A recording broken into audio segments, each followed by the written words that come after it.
We're here, Karl. Slowing the train now. Thank you, Ruby. Look at it, old friend. Look upon their facility. Your memory's stirring now? Are you saying we've been here before? When we were children, as part of Project Indigo. Why don't I remember?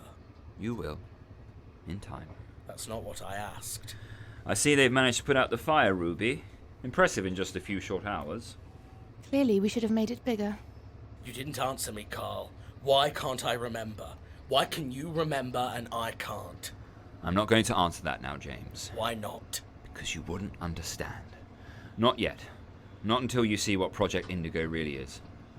Come on, Hornchurch, you fat lump. We've arrived. The train line had taken us away from Forsham and out into the countryside.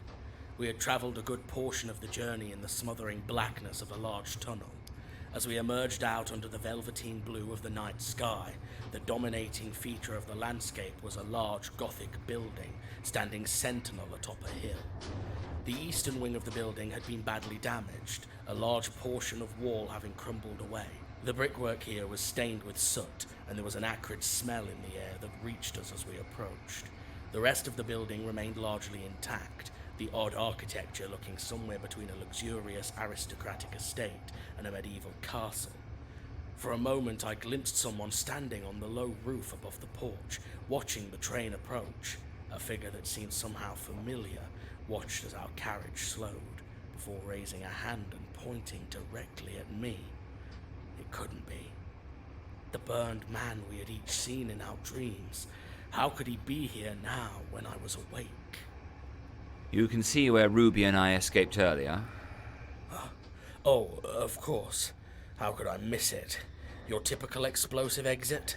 Not explosive enough. I wish I'd leveled the entire building. Whatever's in there, how bad can it be if even you are shaken like this? You'll see. Unless Marwood has called for reinforcements.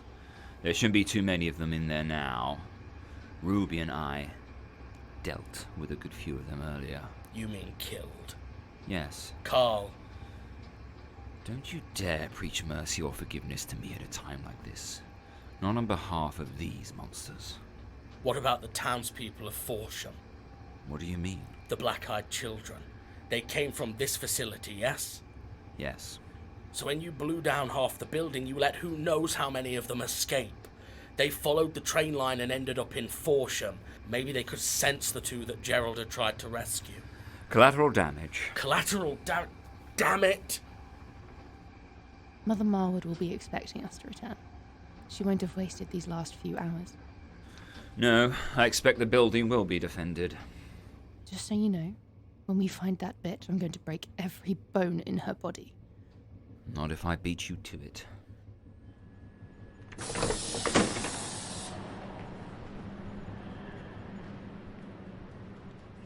Listen, the night is so quiet. No birds or anything. Of course not. This place is poison. Come on, Hornchurch. How do you even know Marwood will still be here? She may have fled after your first visit. Perhaps, but I doubt it. Tonight is an important night for her. She was preparing for a ritual. The next test in Project Indigo. She won't want to delay. Now, do you want your answers or not? Let's go.